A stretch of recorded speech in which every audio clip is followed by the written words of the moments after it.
நிறைய என்ன ஆயிடுச்சுன்னா, அந்த காலகட்டம் ஐயா வந்து அவதாரம் பண்ணக்கூடிய அந்த காலகட்டம் நீங்கள் பார்த்தீங்கன்னா 1867 அவர் வந்து முதல் அருட்பா எழுதுகிறார். 1867 அருட்பா எழுதுகிறார்.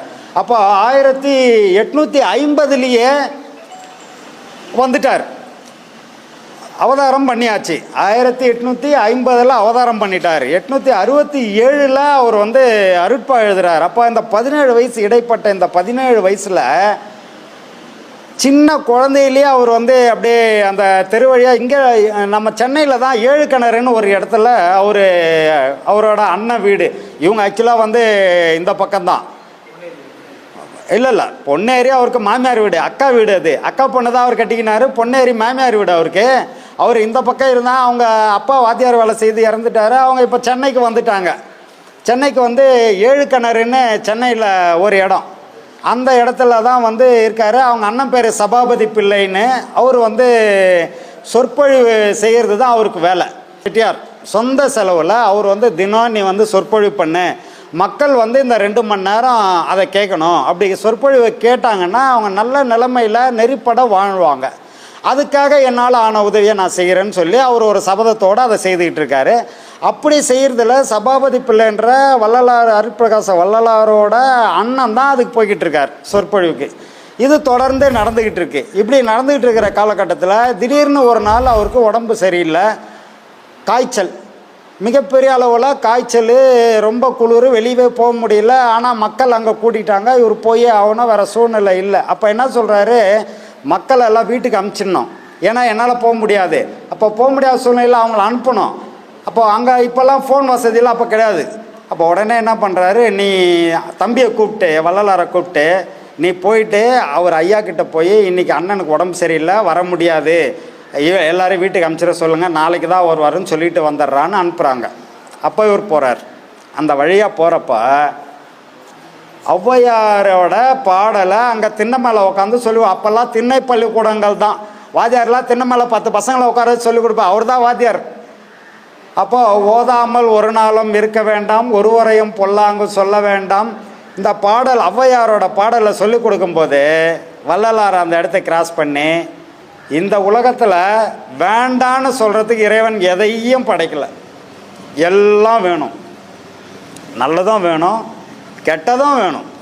கெட்டது இல்லாமல் நல்லது எப்படி தெரியும் நமக்கு?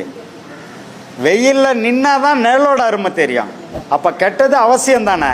அப்போ எதுவுமே வந்து அவசியம் இல்லாமல் இறைவன் படைச்சது இல்லையே, அப்போ ஏன் இவங்க வேண்டாம் வேண்டான்றாங்க அப்படின்னு சிந்திக்கிறார். அப்போவே அப்படி சிந்திச்சு அப்படியே அந்த அடுத்த அடியில் அவர் பாடிக்கிட்டே போகிறாரு. ஒருமையுடன் நினது திரு மலரடி நினைக்கின்ற உத்தமர்தம் உறவு வேண்டும், உள்ளொன்று வைத்து புறமொன்று பேசுவார் உறவு கலவாமை வேண்டும். இதை உடனே அடுத்த செகண்ட்லேயே அந்த பாடல்களை பாடிக்கிட்டே போகிறாரு. அவர் கந்தக்கோட்டத்தில் தான் வந்து அதிகமாக கந்தக்கோட்டத்துக்கு போவார். நடந்தே வீட்டில் இருந்து அந்த ஏழு கிணறுலேருந்து நடந்தே கந்தக்கோட்டத்துக்கு கந்தசாமி கோயில், அதான் கந்தக்கோட்டம், அங்கே போயிடுவார். தினமும் இறைவன் மேலே 2 பாடல்கள் பாடுவார், வருவார். இதுதான் அவரோட வாழ்க்கை. இப்படி போய்கிட்டு இருந்தது. இந்த நிலைமையில் இந்த பாடல் பாடிக்கிட்டே போகிறாரு. அவங்கக்கிட்ட போய் சொல்லலான்னு போகும்போது கூட்டம் நிறைய இருக்குது. அப்போ அவருக்கே, ஏன்பா நீ வரலன்றது கடைசி நேரத்துலேயே வந்து சொல்லுவேன், இன்னத்துக்கு வந்து சொல்கிறியப்பா, அது எப்படிப்பா நான் போய் நீயே போய் சொல்லிடுன்றார். என்னால் சொல்ல முடியாது, இவ்வளோ பேர் வந்து உக்காந்துட்டாங்க, இன்னைக்கு இல்லை, இனி எல்லாம் வீட்டுக்கு போங்கன்னு என்னால் போய் சொல்ல முடியாது, நீயே வேணால் போய் சொல்லிடு அப்படின்ட்டார். அப்போது இவர் வள்ளலார் என்ன பண்ணுறாரு, அங்கே போகிறாரு. அவர் சொல்கிற விதம் என்னன்னா, நீங்கள் திருக்குறள் படிச்சிருப்பீங்க, மிகினும் குறையினும் நோய் செய்யும் நூலோர் தொகுத்தவற்றுள் வழிமுதலாம் 3. இந்த 3ல் 1 மிகுதி ஆயிடுச்சு, எதுன்னு தெரியல, எங்கள் அண்ணனுக்கு ஜுரம்பா, அதனால் அவர் வர முடியாது அப்படின்னு சொல்லும்போது, சரி அவர் தான் வரல, ஐயா நீங்கள் வந்துடுறீங்களா, நீங்கள் 2 வார்த்தை பேசுங்களேன் கேட்போம் அப்படின்னு இருக்காங்க. அப்படியான்னு சொல்லிட்டு இவர் பேச ஆரம்பிச்சிருக்காரு. 2 மணி நேரம் ஸ்பீச்சு 8 மணி நேரம் ஆகிருக்குது. அவரும் வந்து இங்கேயே உக்காந்துட்ருக்கிறாரு. யார், இந்த ஏற்கனவே சம்பளம் கொடுக்குறவர், அவரே வந்து இங்கே வந்து உக்காந்துட்ருக்கார். அவரே உட்காந்து மெய் மறந்து அந்த வார்த்தைகளை எல்லாம் கேட்குறார். அப்படி ஒரு மிகப்பெரிய ஞானம் எப்போன்னா 14 வயசுலேயே அவருக்கு அவ்வளோ பெரிய ஒரு ஞானம், மிகப்பெரிய ஞானி. அப்போ அந்த காலகட்டத்தில் அவர் வருவிக்க விட்டுருக்கார். இப்போ இவ்வளோ பெரிய ஒரு ஞானி அவர். இப்போ வருவிக்க விட்டுறாருன்னா தேவை இருந்து அவரை வர சொல்லியிருக்காங்க அப்படின்றத நம்ம புரிஞ்சுக்கணும். அப்போ என்ன தேவை அவராலன்னா ஜீவகாருண்யத்தை கடைப்பிடிக்கிறதுக்கு அது வரைக்கும் யாரும் எந்த ஞானியும் அதை பெருசாக சொல்லலை ஜீவகாருண்யத்தை பற்றி. அப்போது இவர் முதலாக அதை பற்றி பேசுறதுக்காகவே இவர் வருவிக்க விட்டுறார் அப்படின்றத நம்ம புரிஞ்சுக்கணும். அப்போ அந்த வகையில் அவர் வந்தவர் என்ன சொல்கிறாரு? கொலை, கல்லுண்ணாமை, புலால் மறுத்தல், ஜீவகாருண்யம், பசினா, அதாவது அவர் வந்த உடனே ஆரம்பித்ததே சத்திய தர்ம சாலை தான். அதுக்கு பேர் சத்திய தர்ம சாலை. இதில் ஏன் சாலைன்னு என்ன வைக்கிறாங்க? நம்ம கொஞ்சம் டீப்பாக இதை யோசிச்சாதான் புரியும். இப்போ சாலைன்னா இது ஒரு தெரு இருக்கு இல்லையா, சாலைன்றன்னா எல்லாரும் வர்றதுக்கும் போகிறதும் தான் சாலை. சாலைனால வழின்னு அர்த்தம். அப்போது சத்திய தர்ம சாலைன்னா அது ஒரு வழி. இந்த சத்தியத்தை நிறுவக்கூடிய ஒரு இடம் அது. அந்த இடத்துக்கு வந்துட்டு போகிறவங்களுக்கு சாலை அது.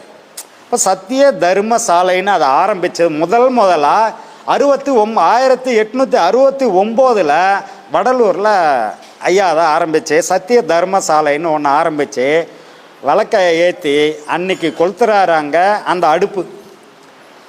ஏன்னா பசி ஆறணும். ஏன் காரணம் என்னன்னா பசின்னு வந்துட்டாலே 10 பறந்து போவோன்னு சொல்லியிருக்கிறாங்க.